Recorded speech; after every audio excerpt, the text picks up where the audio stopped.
وَلَقَدْ يَسَّرْنَا الْقُرْآنَ لِلذِّكْرِ فَهَلْ مِن مُّدَّكِرٍ قال رسول الله صلى الله عليه وسلم: بلغوا عني ولو آية.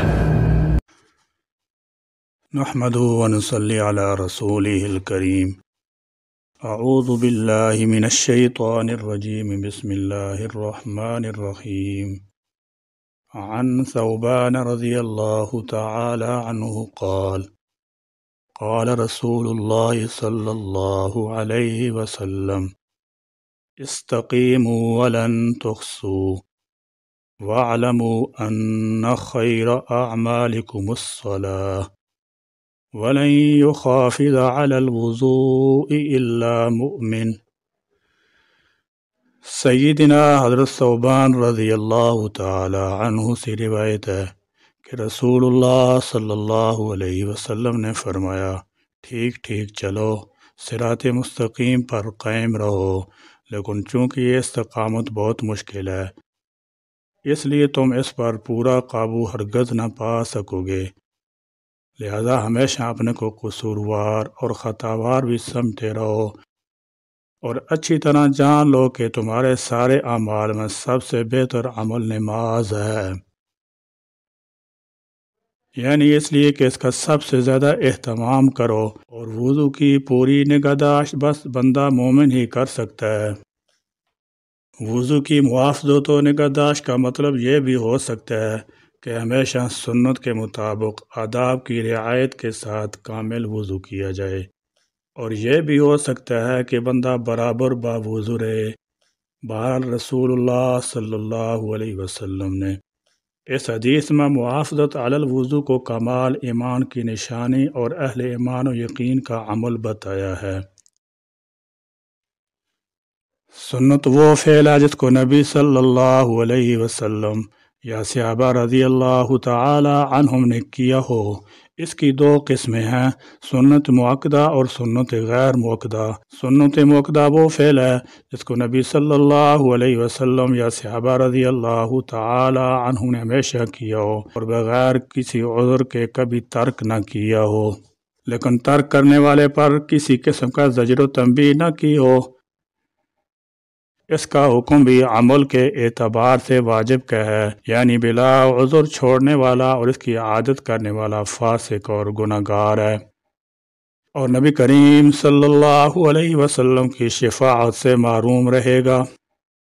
شفاعت سے مراد مطلق شفاعت نہیں جو اہل کبائر تک کے لیے عام ہوگی، بلکہ مراد وہ شفاعت ہے جو اتباع سنت کا ثمرہ ہے۔ سنت غیر مؤکدہ وہ فعل ہے جس کو نبی صلی اللہ علیہ وسلم یا صحابہ رضی اللہ تعالی عنہم نے کیا اور بغیر عذر کے کبھی ترک بھی کیا ہو، اس کا کرنے والا ثواب کا مستحق ہے اور چھوڑنے والا عذاب کا مستحق نہیں۔ اس کو سنت زائدہ اور سنت عادیہ بھی کہتے ہیں۔ سیدنا حضرت امام حسین رضی اللہ تعالی عنہ سے مروی ہے کہ میرے والد گرامی سیدنا حضرت علی بن ابی طالب رضی اللہ عنہ نے مجھ سے وضو کا پانی طلب فرمایا۔ میں نے وضو کا پانی لا کر حاضر خدمت کیا۔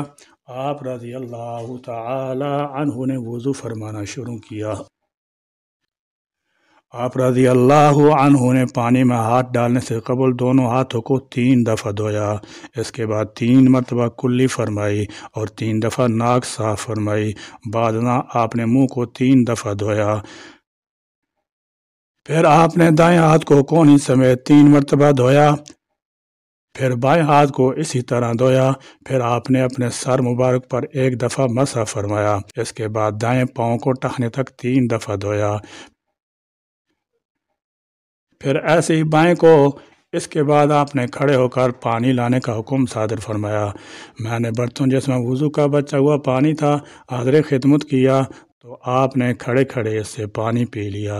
میں حیران ہوا تو پھر آپ نے مجھے دیکھ کر ارشاد فرمایا، حیران نہ ہو کیونکہ میں نے آپ کے نانا جان کو ایسے ہی کرتے ہوئے دیکھا جیسے تم مجھے کرتا دیکھ رہے ہو۔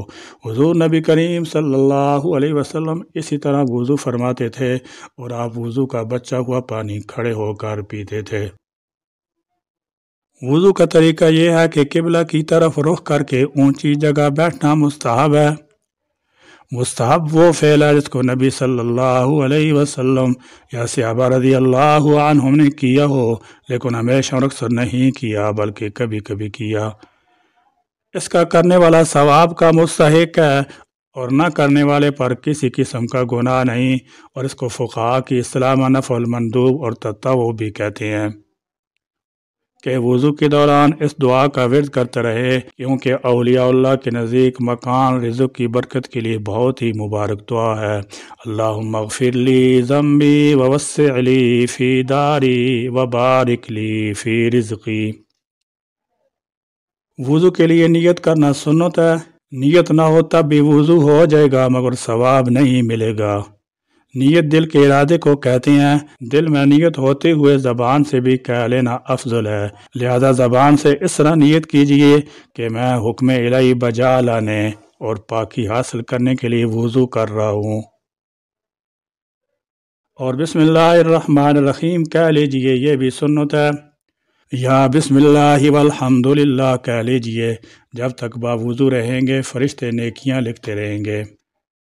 اب دونوں ہاتھ 3 بار پونچھوں تک دھوئیے، نل بند کر کے دونوں ہاتھوں کی انگلیوں کا خلال بھی کیجیے، کم از کم 3 بار دائیں بائیں اوپر نیچے کے دانتوں میں مسواک کیجیے اور ہر بار مسواک کو دھو لیجیے۔ امام غزالی رحمۃ اللہ فرماتے ہیں، مسواک کرتے وقت نماز میں قرآن مجید کی قرات اور ذکر اللہ کے لیے منہ پاک کرنے کی نیت کرنی چاہیے۔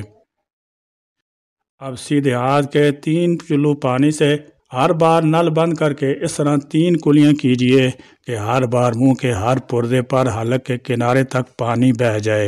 اگر روزہ نہ ہو تو غرغرہ بھی کر لیجئے۔ پھر سیدھے ہاتھ کے 3 چلو سے ہر بار نل بند کر کے 3 بار ناک میں نرم گوشت تک پانی چڑھائیے، اور اگر روزہ نہ ہو تو ناک کی جڑ تک پانی پہنچائیے۔ اب نل بند کر کے الٹے ہاتھ سے ناک صاف کر لیجئے اور چھوٹی انگلی ناک کے سوراخ میں ڈالیے۔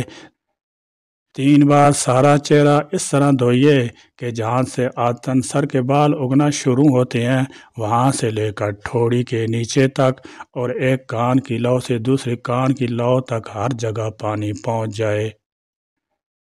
اگر داڑھی ہے اور احرام باندھے ہوئے نہیں ہے تو نل بند کرنے کے بعد اس طرح خلال کیجئے کہ انگلیوں کو گلے کی طرف سے داخل کر کے سامنے کی طرف سے نکالیے۔ پھر پہلے سیدھا ہاتھ انگلیوں کے سرے سے دھونا شروع کر کے کونیوں سمیت 3 بار دھوئیے۔ اسی طرح پھر الٹا ہاتھ دھو لیجئے۔ دونوں ہاتھ آدھے بازو تک دھونا مستحب ہے۔ اب نل بند کر کے سر کا مسح اس طرح کیجئے کہ دونوں انگوٹھوں اور کلمے کی انگلیوں کو چھوڑ کر دونوں ہاتھ کی 3 انگلیوں کے سرے ایک دوسرے سے ملا لیجئے، اور پیشانی کے بال یا کھال پر رکھ کر کھینچتے ہوئے گدی تک اس طرح لے جائیے کہ ہتھیلیاں سر سے جدا رہیں۔ پھر گدی سے ہتھیلیاں کھینچتے ہوئے پیشانی تک لے آئیے۔ کلمے کی انگلیاں اور انگوٹھے اس دوران سر پر بالکل مس نہ ہونے چاہیے۔ پھر کلمے کی انگلیوں سے کانوں کی اندرونی سطح کا اور انگوٹھے سے کانوں کی باہری سطح کا مسح کیجیے، اور چھنگلیاں یعنی چھوٹی انگلیاں کانوں کے سوراخوں میں داخل کیجیے، اور انگلیوں کے پشت سے گردن کے پچھلے حصے کا مسح کیجیے۔ بعض لوگ گلے کا اور دھلے ہوئے ہاتھوں کی کونیوں اور کلائیوں کا مسح کرتے ہیں، یہ سنت نہیں ہے۔ سر کا مسح کرنے سے قبل نل اچھی طرح بند کرنے کی عادت بنا لیجیے۔ بلا وجہ نل یا ٹونٹی کو کھلا چھوڑ دینا یا ادھورا بند کر دینا کہ پانی ٹپو کر ضائع ہوتا رہے اسراف و گناہ ہے۔ پہلے سیدھا پھر الٹا پاؤں ہر بار انگلیوں سے شروع کر کے ٹخنے کے اوپر تک، بلکہ مستحب ہے کہ آدھی پنڈلی تک 3 بار دھو لیجئے۔ دونوں پاؤں کی انگلیوں کا خلال کرنا سنت ہے۔ خلال کے دوران نل بند رکھیے۔ اس کا مستحب طریقہ یہ ہے کہ الٹے ہاتھ کی چھنگلیاں سے سیدھی پاؤں کی چھنگلیاں خلال شروع کر کے انگوٹھے پر ختم کیجیے، اور الٹے ہاتھ کی چھنگلیاں سے الٹے پاؤں کے انگوٹھے سے شروع کر کے چھنگلیاں پر ختم کر لیجیے۔ حضرت امام غزالی رحمۃ اللہ علیہ فرماتے ہیں، ہر وضو دھوتے وقت یہ امید کرتا جائے کہ میرے اس وضو کے گناہ نکل رہے ہیں۔ حضرت عمر رضی اللہ تعالی عنہ سے روایت ہے کہ رسول اللہ صلی اللہ علیہ وسلم نے ایک سلسلہ کلام میں فرمایا، جو کوئی تم میں سے وضو کرے اور پورے آداب کے ساتھ خوب اچھی طرح اور مکمل وضو کرے، پھر وضو کے بعد کہے اشہد ان لا الہ الا اللہ اشہد ان محمدا عبدہ ورسولہ، تو لازمی طور پر اس کے لیے جنت کے 8 دروازے کھول جائیں گے، وہ جس دروازے سے بھی چاہے گا جنت میں جا سکے گا۔ وضو کرنے سے بظاہر صرف اعضاء وضو کی صفائی ہوتی ہے، اس لیے مومن بندہ وضو کرنے کے بعد محسوس کرتا ہے کہ میں نے حکم کی تعمیل میں اعضاء وضو تو دھو لیے اور ظاہری طہارت صفائی کر لی، لیکن اصل گندگی تو ایمان کی کمزوری، اخلاص کی کمی اور اعمال کی خرابی کی گندگی ہے۔ اس احساس کے تحت وہ کلمہ شہادت پڑھ کے ایمان کی تجدید اور اللہ تعالیٰ جل شانہ کی خالص بندگی اور رسول اللہ صلی اللہ علیہ وسلم کی پوری پیروی کا گویا نئے سرے سے عہد کرتا ہے۔ اس کے نتیجے میں اللہ تعالیٰ جل شانہ کی طرف سے اس کی کامل مغفرت کا فیصلہ ہو جاتا ہے، اور جیسا کہ حدیث میں فرمایا گیا ہے اس کے لیے جنت کے سارے دروازے کھل جاتے ہیں۔ امام مسلم ہی نے ایک دوسری روایت میں اسی موقع پر کلمہ شہادت کے الفاظ بھی نقل کیے ہیں، اشہد ان لا الہ الا اللہ واشہد ان محمدا عبدہ ورسولہ۔ نیز اسی حدیث کی ترمذی کی روایت میں اسی کلمہ شہادت کے بعد اللہم اجعلنی من التوابین واجعلنی من المتطہرین کا بھی اضافہ ہے، لہذا وضو کے بعد اس طرح دعا پڑھ لیجئے، دونوں حدیثوں پر عمل ہو جائے گا۔ اشہد ان لا الہ الا اللہ واشہد ان محمدا عبدہ ورسولہ اللہم اجعلنی من التوابین واجعلنی من المتطہرین۔ آخر میں اللہ رب العزت سے دعا ہے کہ ہمیں ہر وقت باوضو رہنے اور اس کے فضائل و فوائد حاصل کرنے کی اللہ تبارک و تعالی توفیق عطا فرمائے، آمین یا رب العالمین، وآخر دعوانا ان الحمد للہ رب العالمین۔